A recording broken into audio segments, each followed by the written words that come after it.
Good evening. We are one day after Parashat Chukat, the red cow. I would like to speak a few words about it. Of course, we'll speak about all kinds of different subjects, topics. I would like to start with yesterday's parasha. I actually was asked today a question in yeshiva. If a goy comes to us today and asks a question about red cow, when we read in the beginning of the parasha, right away Rashi says, every time the Torah says Chukat Torah, this is the law of the Torah, Chukah, means it's a law, it's a decree from God. Don't try to understand it because you don't have the ability to understand the secrets of this law. It's a law that it's against or contradict human logic or human common sense. Don't try to understand this mitzvah in your human logic. Right away the Torah comes and warns you. We have to know one thing. As the parasha starts, Rashi writes that the goyim used to come and ask a lot of questions about this mitzvah. What kind of mitzvah is this? Doesn't make sense. I understand you tell me you should not kill. I understand you tell me you should not steal. I understand you want people to be faithful in marriage. I understand that you should believe in one God. This is all makes sense. What is this red cow?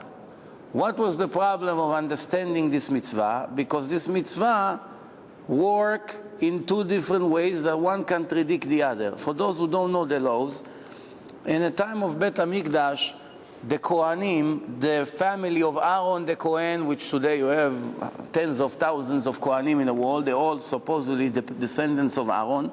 We do not know 100% about every Kohen if it's 100% legit, but we always go by certainty. The fact that someone knows that his father and grandfather was making Birkat Kohanim, that's already enough for us to know, to count him as 100% Kohen. Even though we don't know, maybe 500 years ago, one of his grandparents was a fake Kohen, for whatever reason, because it used to be something that got involved with a lot of honor, a lot of respect. And people sometimes used to fake and pretend that they're Kohanim. That's how bad it was. But generally, almost all the people who have they claim that they're Kohanim, we have to give them the benefits of the doubt that they are Kohanim. So the point is, once the Kohen went to a graveyard, cemetery, or to a hospital, and somebody just died there in a room or in the floor around there, and he became impure because he was next to the dead body, if he was in a range of 6 feet with a dead body, right away he became impure. However, if it's in a room, such as this big synagogue, it's a very big place, so if God forbid the dead body was dead in a corner, all the way in a corner, which is 30, 40 feet away, it still makes the entire Kohanim in that entire people, but for the Kohanim it makes a big difference, because from this moment on they cannot serve in Bet HaMikdash. I'm just giving you the basics law. We don't go really into all the details, but this is just general knowledge that you should know. Now, once the Kohen became impure, he cannot enter the Bet HaMikdash. When will he be able to enter the Bet HaMikdash to serve? Only after he will be purified. Now, some impurity, just by going into a mikveh or to a spring water or to a lake, automatically you get rid of that impurity. But the impurity of a dead body, it's not enough just to go into a mikveh, into spring waters. Here it needs to be a transaction to purify the Kohen. How is it done? The Torah says, you take the red cow, you slaughter it, you burn it, all of it with the skin and everything. Once you have the ashes, you take the water and you mix it, and you get this water and you splash over the impure Kohanim and they become pure. If you have pure Kohanim, if a Kohen was pure and you splash over him, he become impure, the opposite. So the Goyim could not understand how can it be. If you tell me antibiotic cure the body, this person has an infection, he takes antibiotic, he puts it on his wound or whatever in the infection, it cured the problems. I understand. To come and say that if you put antibiotic on someone's skin which is healthy and it makes him now an infection, so one time it's cured the infection and the other person it makes him infection, I don't understand. What kind of ingredient is that? The point is that even the Goyim understood that we are not talking about something physical here. We're talking about a spiritual thing. It's like a sgula, something from Hashem that it purified the person. But they couldn't understand how the same ingredients, the same mixture does the opposite transaction. Plus, we have to know one thing here. When a goy comes and tell you, how do I know that really what you claim is right, that your Torah was really received by God? How do I know? You claim that you received the Torah in Mount Sinai. We are 3,317 years later today. How do I know? Let's talk facts. Enough stories. Just give me a proof. Open up the Torah and point. So you could give him a proof right here from this mitzvah. Why? First of all, you should know one thing. All the secrets of the laws of the Torah, there are 613 laws, each law from the Torah involved with 3,000 secrets. 3,000 secrets per each law. Each decree that was made by Chazal, by the sages, King Solomon wrote that each mitzvah from Divrei Sofrim, from the prophets, from the Knesset HaGdolah, from Chazal, 1,005 reasons for it. In the best scenario, we know today 2 or 3.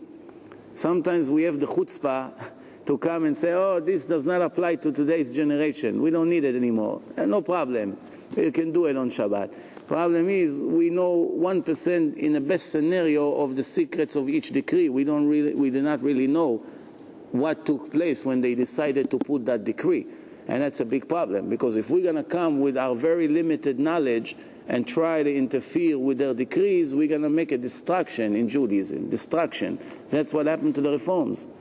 That's why they marry men and men and say Mazel Tov and break the glass.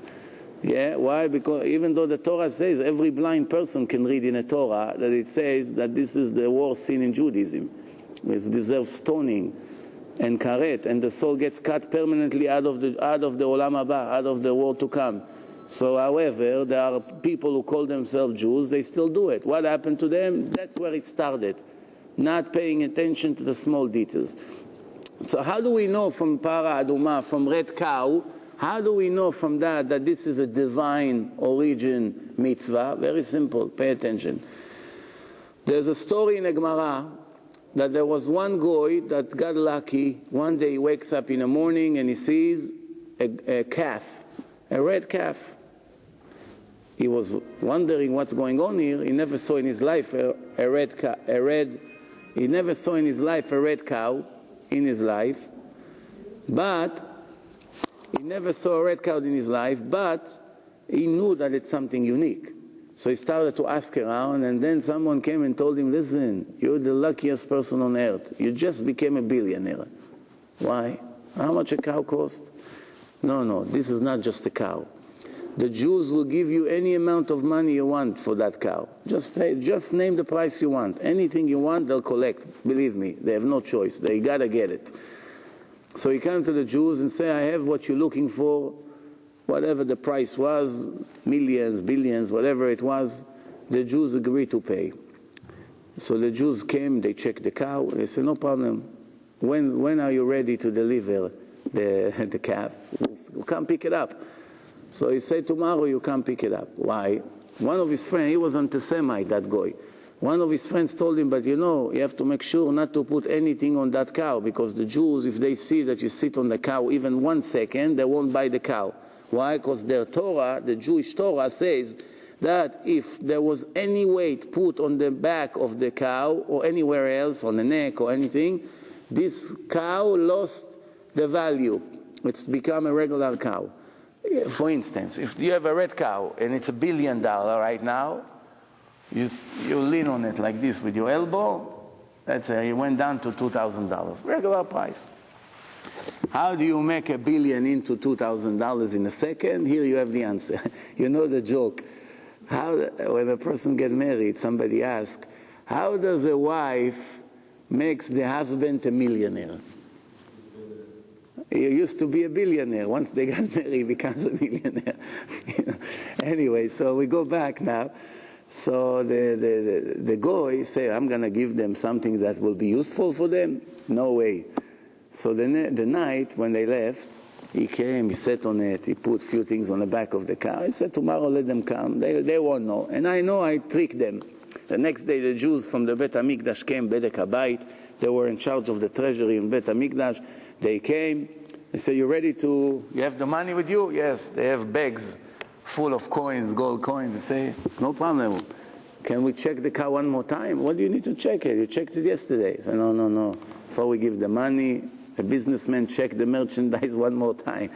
Somebody took a magnified glass. He started to go over the neck of the cow. He said, let's go. No deal. What happened?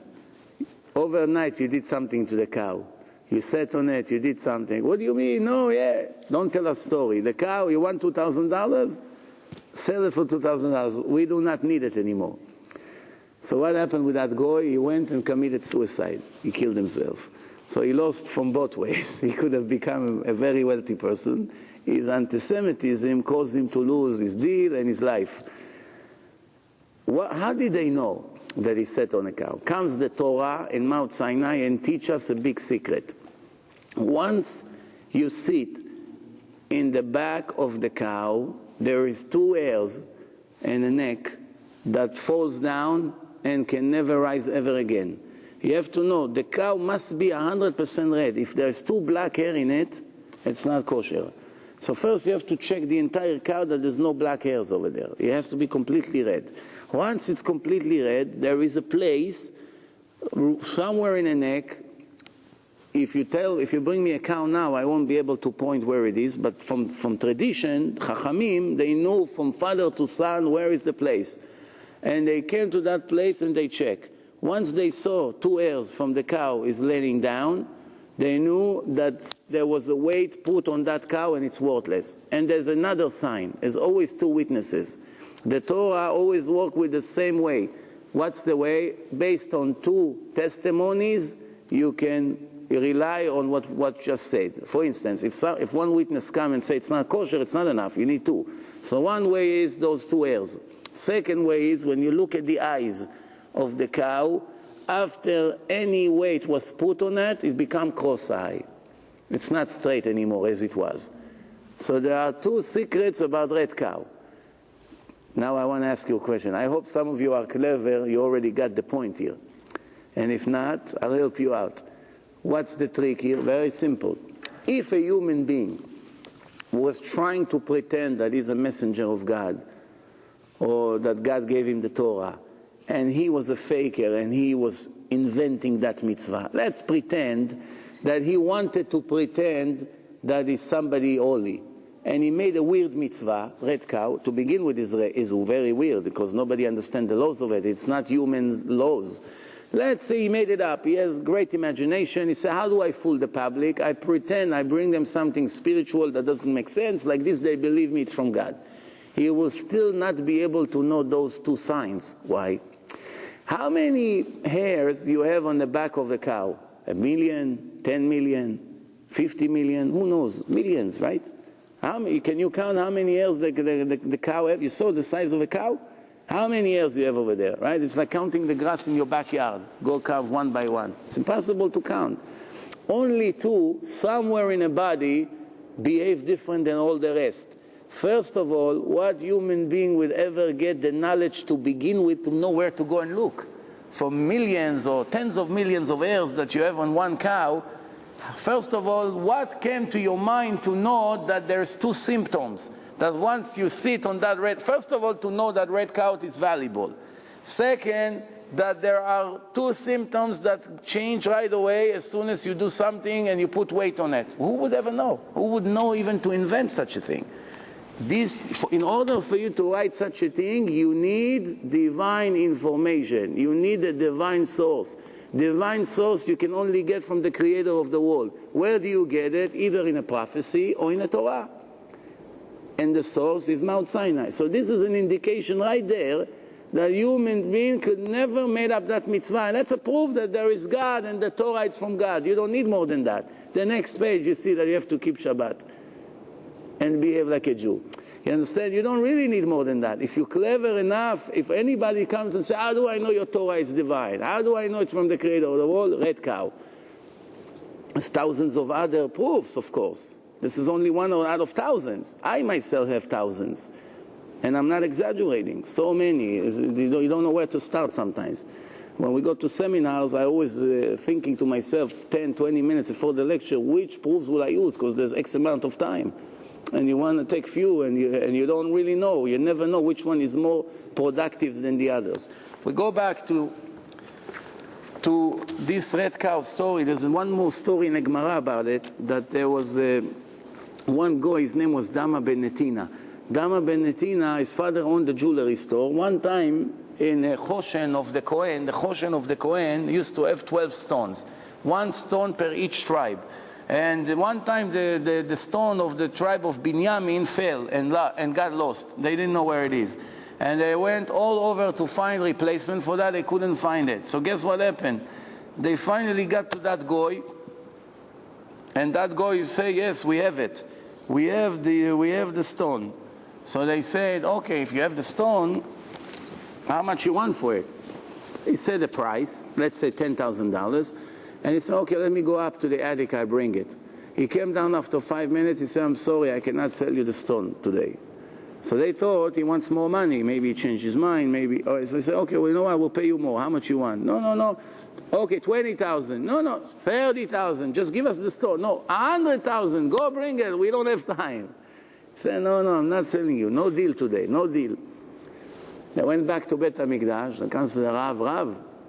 100,000, he doesn't want to sell the stone. The Rav says, well, so what's the question here? Do we have a choice? Go tomorrow and double the price. They came the next day. Oh, the guy said, Baruch Hashem, you came. I was looking for you. Okay, I have the stone for you. Okay, 200,000 is good for you?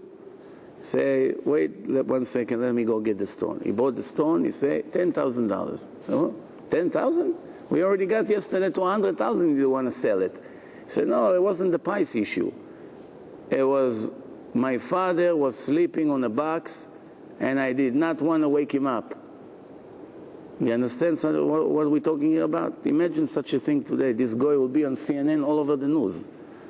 Somebody came and offered him $100,000 for a stone that worth, let's say, 10,000. He did not want to wake up Vinny. Vinny was sleeping. Vinny Senior, Vinny Junior didn't want to wake him up. So all over the news he would be. Think about it. People would think, you know what? Today they would hospitalize him. An hour later, somebody will make sure to call an ambulance and get him into a mental house. Bottom line, the Gemara says that he told them here 10,000. Said, but we already agree 100. He said, no, this is the real price. Why should I take 100? Here is your stone. They gave him the money and they left. Gemara says that night, in the middle of the night, Hashem made him a big miracle. He had a red cow. He became a billionaire. They gave him fortune, much more than the price he wanted for the stone. So what do we learn from this story? Let's put it together. First, you should know one more thing. Throughout history, there will be only 10 red cows. That's it. How many so far we had in history? 9 we had already. We are waiting for the last one. Once we're going to see a red cow somewhere in the world, then you will know in moments or weeks or maybe months, it will be the end of everything. So we're waiting for the 10th red cow, even though really we not necessarily need the red cow. Why? How come we don't need it? I say the Kohanim cannot enter Bet HaMikdash without the ashes of the red cow. Because there's a rumor, I don't know how valid is that rumor, but there's a rumor that there are some families in the Jewish world that are transferring the ashes of the red cow from the time of the second Bet HaMikdash from generation to generation. And they are hiding that information from the public because they're afraid that someone will come and break and steal it because it's worth fortune. So every time a person before he dies, he tells his children, keep that jar with the ashes, when the time comes, if Mashiach comes, and there's not going to be a red cow, you're going to use it, we're going to need it. Then you mix it with some more water, you splash over the Kohanim, every Bukhari and Kohen would run, will get few drops on his head, and enter the Bet HaMikdash and begin to eat shish kebab, free of charge. As much as you want, for breakfast, for afternoon. Don't worry, they have a special doctor for the Kohanim in the Bet HaMikdash, because they used to be a little bit dizzy, eating so much meat every day. But don't worry, there's other gifts. You get all kinds of wheat and barley and fruit, and in the holidays they bring you a nice basket without paying $199. You get a lot of gifts, but you got to work. You have to become a butcher. And if you're a lawyer, you got to put your tie in a garbage and put a white, what do you call it, a white apron, right? A white apron, and get a knife and start slaughter animals. If you don't know, I'm sure there's some to teach you how shchita, but this is not going to be the new reality. Anyway, so going back to these things, what do we learn from the story of this guy? First of all, we learn something amazing here. That when the guy did what he did, it was a very interesting thing. It was a righteous guy. But my question to you is, was he obligated to respect his father? Is it one of the 7 laws of Noah? The answer is no. The 7 laws of Noah, if the guy did it, it's his obligation. That wasn't something that he was obligated at. He could have come and say, hey, Vinny, senior, wake up. Old man, like they say, old pa, get up. We became very wealthy. Somebody come to buy the stone. But he didn't do it. But he could have done it, and there was no punishment for him. And I'm sure his father would be happy. But he was righteous more than he needed to. He got $1 billion that night. A red cow was born for him. But he wasn't dumb to ruin it. Right away, he sold it to the Jews because he was righteous. So what do we see here? That with the Goyim, if they did such a thing, Hashem paid him that night. He did not wait until tomorrow. And some people think it's good. But that's really not. It's a reward mixed with a punishment together. Because when a person received reward for his mitzvot in manner of hours, it's a very bad sign. That means the mitzvah is not complete. When it comes to the Jews, there's a famous story about Rav Yonatan Eifshitz. Rav Yonatan Eifshitz, more than 200 years ago, was one of the biggest rabbanim in the world. And he had a chavruta, redhead. And his chavruta, one day when they were sitting in yeshiva and learning Gemara, he saw that across the street they're building a church. And he said, listen, I'm not going to be able now to learn Torah every day, seeing that cross in front of my eyes. We got to do something about it. Red hair, they have hot blood. So Rav Yonatan Eifshitz said, listen, it's from Hashem, what can we do? He said, no, we have to act. So what did he do? In the middle of the night, he took a candle and a big, hammer or something. He climbed on the roof of the church. And of course, the Christians were no dumb. They're waiting for him hiding over there. They knew there's just a matter of days until the Jews will come to remove the cross. And once he came to remove the cross, they jump on him, they took a bag, they put on his head, they tie him with a rope, they took him down, they hid him somewhere in a basement, few floors under the ground, and he disappeared. The next day, somebody comes to Rav Yonatan Eifshitz, Rabbi, can I talk to you in person? Yes. Your friend disappeared, right? Yeah, we're looking for him all day. I know where he is. So, can you help us release him? He said, no. It will cost you a lot of money. How much? $100,000. You have 3 days to get the money. You have to act quick. When you have the money, you come. I'll tell you where to come. You give me the money, I'll release your friend. But once I release your friend, you have to send him away from town. If they see him around, they'll catch him again and they'll kill him and me together. So the rabbi said, no problem, 3 days I'm going to try to raise the money. He took all the students, he sent them to all over to collect money. While they're going and collecting money, he started to get nervous that they are not going to have enough. And he knew that his wife had in a safe money that she got from the time of the marriage. And he opened up the safe quietly and he saw there's enough money to pay, all their life saving. And he said, you know what, there's a big mitzvah to release a Jew from the prison of the Goyim. Big mitzvah. You can even sell the Sefer Torah for that mitzvah. If you don't have enough money, you take the only Sefer Torah in town, you sell it, you get the money, whatever it is, $40,000, $50,000. If that's the money needed, you sell it, You give it to the Goyim and release the Jew. What happened? We don't have tomorrow's Sefer Torah. The life of a Jew is more important than the Sefer Torah. That's the message that Hashem wanted us to know. The life of the Jew, the price of the life of one Jew, it's endless. There's no way to evaluate a Jew, to say, oh, this Jew worth $1 million, this Jew worth $10 million, this Jew worth $1 billion. You should know one thing, if we're already speaking about it, that the Zohar, everybody heard about the Zohar, right? The Zohar is the foundation of Kabbalah. The Zohar, some people will be very happy to hear what I am about to read. Pay attention, those who never heard it before. You don't want to ever forget the page that I'm going to read to you. You want to remember it every second of your life, because it may change your life a million times better if you pay attention to what I read. And this is what the Zohar says in Parashat Truma. If you want to know the source, a Zohar, Parashat Truma. And this is what it says. I'm translating to English as I read, because it's in Hebrew here, okay? This is it. The righteous person, a righteous Jew, has to run after the wicked person. The wicked is a Jew, not evil. He could be a nice person, good heart. Wicked means someone who does not keep the laws of the Torah. Does not keep the laws of the Torah, shave with a razor, drives on Shabbat, talk on the phone on Shabbat, watch television, press the remote control, eat not kosher, speak Lashon Hara, not nice to his wife, beat up his children, steal in a business. This is all wicked people. So if there is a righteous Jew, he has to run after the wicked person and buy him, redeem him from his wickedness with a lot of money. Pay attention to what I read. To release him from his impurity and to make the Sitra Achra is the power of the Satan that are in that wicked Jew, to redeem him from the power of the Sitra Achra. The Sitra Achra.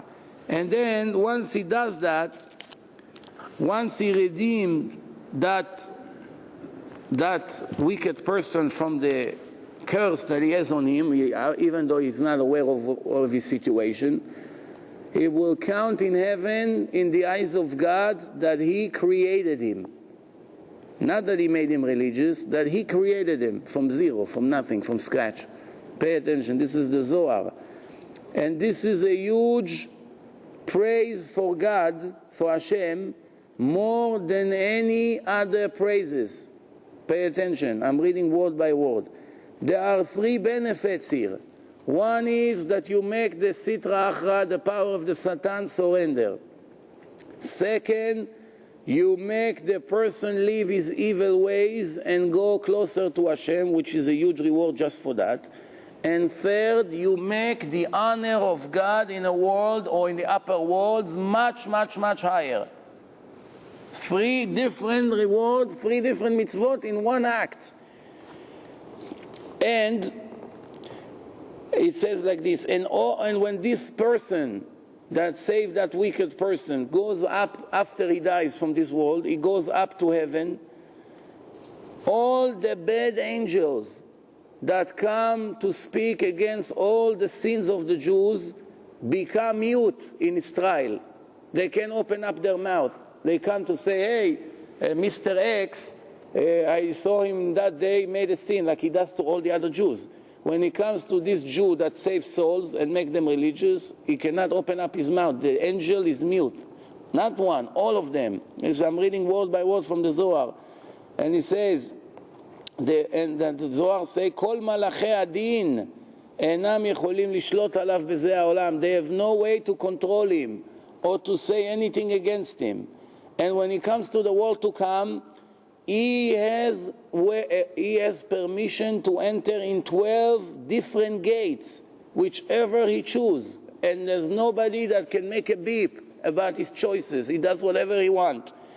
And there's an announcement comes from heaven that says like this, come and testify who is the creator of A, B, C, D, and they say all the names of all the people he created. We're bringing them back to religion.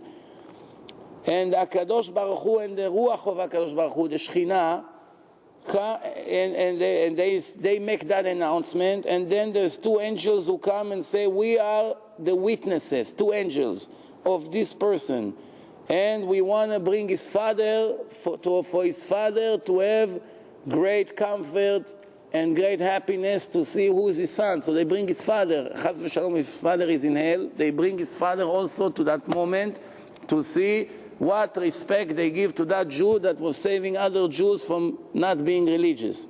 And then at that moment, God is calling an angel that his name is Yehudi, Jew. There's an angel in heaven that's his name, Yehudi. That's his name. And he says, show us the images of all the people that he created. And they show the images of all these people. They show Avi, Avraham, Moshe, Yitzchak, all the people, their children, if they have grandchildren by now. And they bring all of them as images and put them in front of Hashem. And Hashem said there are 4 groups of other angels, and he said, come and take them. Once they presented them, they come and they take them away.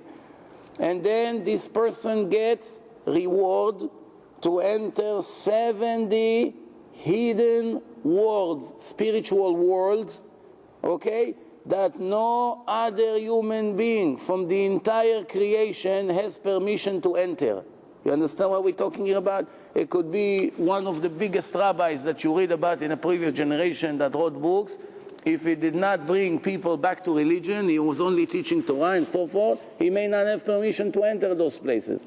But people from this generation, that hardly knows Torah, but they were able to bring some people back to keep Shabbat and do mitzvot. So these people has permission to enter Ain Olamot Gnuzim, 70 hidden words that was kept for those people only. You don't understand the reward, the spiritual reward. It's unbelievable. There's no way to describe. No other human being can enter that other than those who save the wicked people from their wickedness. And if people knew, I'm continuing with the Zohar, and if the people would know how much reward they're going to get from saving the souls of these wicked Jews, they would run after them like someone who fights for his life, all their life. And the Zohar says, if you came to this world, 70 years of suffering, aggravation, embarrassment, poverty, tortures, no children, no marriage, whatever, everything terrible, terrible, terrible. But you were able to save the soul of one Jew, one, that was worth it for you. And if you didn't, you wasted your time. This is a Zohar. Everything I read to you is in the Zohar. Comes the Zohar Chadash. Zohar Chadash was written about 500 years ago. There were few parts that were not printed, were not written in the original Zohar, that later on were found and gathered together, and they were written about 500 years ago, a little bit after the Ari. And he says,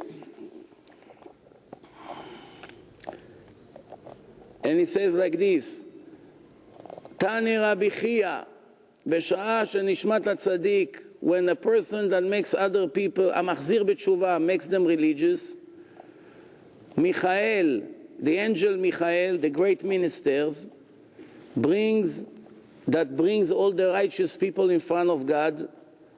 He comes and say hello, specially to meet that person that was able to bring Jews back from their sins. He himself, the one who is in charge of bringing all the righteous people after they died in front of God. A lot of Bukharians call after him Michael, everyone who's named Michael Sar Israel. This is the one, Michael, the angel Michael, the minister of Israel, the minister of all the righteous people who brings them in front of Hashem. He comes specially for that person and welcome him like a king. This is the Zohar Chadash. And they make a special party for that person. The Gemara says, Amar Rabbi Shmuel bar Nachmani, Amar Rabbi Yochanan, Kol hamelamed et ben chavero Torah, someone who teach children, Jewish children Torah, he has a special place in the yeshiva of heaven. And if HaKadosh Baruch Hu makes a decree of HaKadosh Baruch Hu, who can change the decree? If that person pray with all his heart, for one person like this, HaKadosh Baruch Hu cancel the decree. Chas v'shalom, if there's a decree of 100 Jews to die, chas v'shalom, and if that person really took it to his heart and he cried and he begs Hashem, if he's in that category of bringing Jews back to Hashem, Hashem can cancel the decree. This is all, I am not making it up. If those who understand Hebrew, it's page Reish Lamed Aleph, Parashat Truma, the Zohar, you can read it yourself. Zohar, you cannot argue with that. It was not written 20 years ago that you have, maybe you don't understand, maybe the Rabbi, maybe there was an argument. This is the Zohar. This is what we received it in Har Sinai. Rabbi Shimon Bar Yochai wrote it with an angel, 13 years in a cave in Meron. The Malach told him all the secrets of Judaism, all the mystic parts of all the secrets in one book, the Zohar. There are secrets over there that indicates that nobody could have written such a thing unless he was the creator of the world. This is divine information, every page of the Zohar, full of prophecies, full of discoveries that only 1500 years later, Galileo and all the other, Columbus, all the things that they got credit for, it's in the Zohar. I show it in the seminars all the time. People are shocked. This is the Zohar. There's many other things, believe me. We can speak about it until next year. So what does it have to do with you? So first of all, I told you that a million times in this place and in other places, a million times already. Everybody think, it's not for me, what? It's for people who have talent to speak. This rabbi, that speaker. What do I have to do? I hardly myself keep Shabbat. I hardly myself come to Minyan in the morning, in a minute before they daven, I showed up to Birkat Kohanim. You know, so what is this has to do with me? You're wrong. Even if you are only 10% good, 90% of the things you do not do, you still have a power to make phone calls, to make faxes, to make emails. I have a guy in Great Neck, a student, 21 years old, just started to keep mitzvot, very recent. A week after he started to keep mitzvot, he decided to make lectures. He already made 5 or 6 or 7 lectures by now. And a lot of people showed up, and there's some people already keep mitzvot. It was worth for him to come to the world already. He's already a big success. And again, I'm not talking about the website and all the great things that people go into the website, and another Jew is now starting to put tefillin, and another one left his Goya, and another one did not get divorced. All these things, everyone who participates, it starts with a film, with the one who comes and films the lecture, and the one who edits that, and the one that puts it on, and the one who donates money. And it's a chain. Hashem wants a lot of people to be involved in such a mitzvah. But you know one thing? When it comes to give money to something like this, it's the hardest things in the world. You're going to come and tell a person, listen, do me a favor, give $1,000, we produced 1,000 discs. Each person that sees the disc, there's 20, 30, or 50% chance he will become religious as of tomorrow. You have to understand, the Jews are dying for spirituality. Some people, as soon as they see it, they begin to cry. You know how many people told me, when I saw it, I have tears falling on the table like floods. Their heart is opened up. So if 100 people saw, if there's 1,000 discs, and it's $1,000, if from the 1,000 people that watch it, and some of our families, so it could be 3,000 or 4,000 people eventually will watch the film from your $1,000 donation, whoever gave. What does it mean? That there will be 10 people only. All right, let's go for the minimum of the minimum. Become religious. If I'm going to bring you now 10 Jews with earrings and tattoos that don't know who's Avraham Avinu, and I tell you, give $1,000, tomorrow they become Shomrei Mitzvot, wouldn't you buy them? You wouldn't give $1,000 to buy 10 people like this? You would run like crazy to beg in the street. Give me $1, give me $5, and buy them out. And I'm not talking to you. I'm talking there are billionaires here, sitting billionaires in Queens, in Manhattan. You come to them and say, we want to open a Reform synagogue with $150 million investment. What are you in for? Okay, what do you need? You need that? Okay, I'll give you $20 million for the chandeliers. I'll give you this for that. You come and tell him, can you give us $5,000 to make 5,000 discs? Discs? What do you mean? Okay, I'll think about it. I'll call you tomorrow. I'll speak to my wife. Why is it? For that, the Satan will fight. Let him buy rugs for the Reform synagogue. It's no problem. Let him buy chandeliers. The Satan does not fight. He's happy. Let him do that. Let him build hospitals that the goyim will come and get saved, and tomorrow with the health that they got thanks to his donation, they'll go and kill more Jews. So he's going to be very happy. Baruch Hashem, look how much I donate to the hospital. But this is the bottom line. When it comes to those things, there is a big fight in the life of a person. So coming back to my story, Rav Yonatan Leibshitz, once he saw that the people do not come back with the money, he took out the money from his wife's safe. He went to that guy across the street in a church. He said, listen, Chris, come over. Here's the money. Come, here's the money. Get my friend out of the dungeon. The guy said, listen,